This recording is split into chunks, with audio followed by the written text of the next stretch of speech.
आऊज़ु बिल्लाहि मिनश्शैतानिर्रजीम बिस्मिल्लाहिर्रहमानिर्रहीम। बिन्यामीन वाइस के मुअज़्ज़ज़ दोस्तों, अस्सलामु अलैकुम। सुनो मिस्टर आज़ाद, थोड़े हिंदू बनो। बानिए पाकिस्तान कैद आज़म मोहम्मद अली जिन्ना रहमतुल्लाह के ड्राइवर का नाम मोहम्मद हनीफ आज़ाद था, जो दर हकीकत फिल्म इंडस्ट्री में काम किया करते थे। कैद आज़म के नौकरी करने का इनका वाक़या भी बड़ा दिलचस्प है। बताते हैं कि मैं मुंबई फिल्म नगरी में 8 आने रोज पर अदाकारी करता था। उम्मीद थी कि एक दिन जरूर फिल्म इंडस्ट्री का दरख्शंदा सितारा बनेंगे। मोहम्मद हनीफ बहुत बातूनी थे और खुश गुफ्तार भी थे। उर्दू मादरी जुबान थी, जिससे इंपीरियल फिल्म कंपनी के तमाम सितारे नाआशना थे और उर्दू ने उनकी बहुत मदद की और वो तमाम सितारों के हाल लिखते और पढ़ते थे। उर्दू में कोई खत होता तो आज़ाद की तलाश शुरू हो जाती। वो बताते हैं कि मेरी इंपीरियल फिल्म कंपनी के मालिक से अर्दशेर ईरानी के खास ड्राइवर बदन से दोस्ती हो गई और दोस्ती का हक अदा करते हुए उसने मुझे किसी हद तक गाड़ी चलाना सिखा दी। कैद आज़म मोहम्मद अली जिन्ना मुझे उस वक्त भी बहुत अजीज थे और मैं हर वक्त उनकी बातें किया करता। एक दिन फिल्मी दुनिया के सबसे बड़े हीरो डी बलिमो ने टाइम्स ऑफ इंडिया अखबार में मेरी तरफ बढ़ाते हुए कि लो भाई, ये तुम्हारे जिन्ना साहब हैं। मैं समझा कैद आज़म की तस्वीर शाया नहीं हुई है। मैंने सारा अखबार देख लिया, लेकिन जब मुझे तस्वीर ना मिली तो मैंने पूछा कहाँ है उनकी फोटो। तब मोरिया ने कहा कि फोटो नहीं, इश्तिहार छपा है, इन्हें एक मोटर मैकेनिक की जरूरत है। मैंने इश्तिहार का मजमून पढ़ा और दिल में फैसला कर लिया, मुझे गाड़ी चलाना तो ज्यादा आती नहीं, बस इसी बहाने से कैद आज़म को करीब से और इनका घर भी देख लूंगा। फिर एक दिन के बाद कैद आज़म की रिहाइश गाह पहुँचा। बाहर पख्तून पहरेदार खड़ा था। वहाँ मेरे अलावा भी कई और उम्मीदवार थे।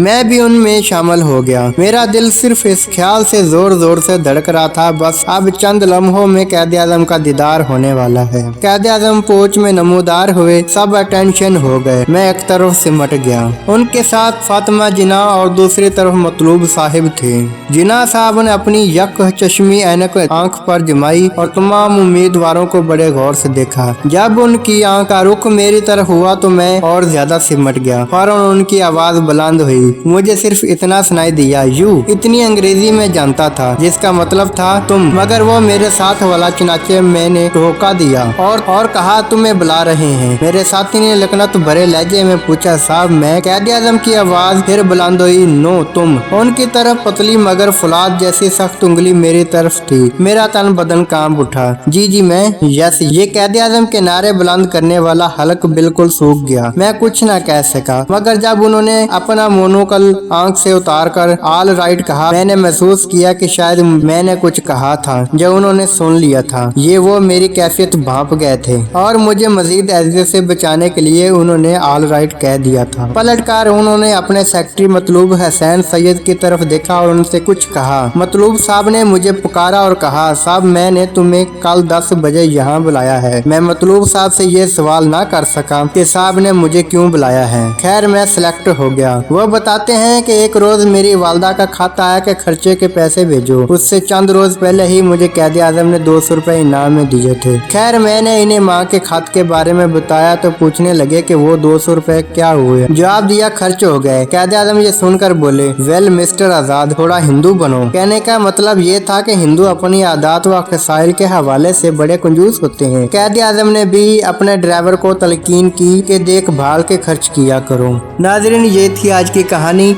उम्मीद करता हूँ पसंद आई होगी। वीडियो पसंद आने की सूरत में दोस्तों के साथ जरूर शेयर करें और अगर आपने मेरा चैनल बिन्यामीन वाइस सब्सक्राइब नहीं किया तो सब्सक्राइब कर लें। साथ लगे बेल आइकन को जरूर प्रेस करें ताकि मजीद इस तरह की इस्लामिक और इन्फॉर्मेटिव वीडियो आप तक बाकायदगी के साथ पहुंच सकें। अगली वीडियो आने तक मुझे दें इजाजत। अल्लाह हाफिज।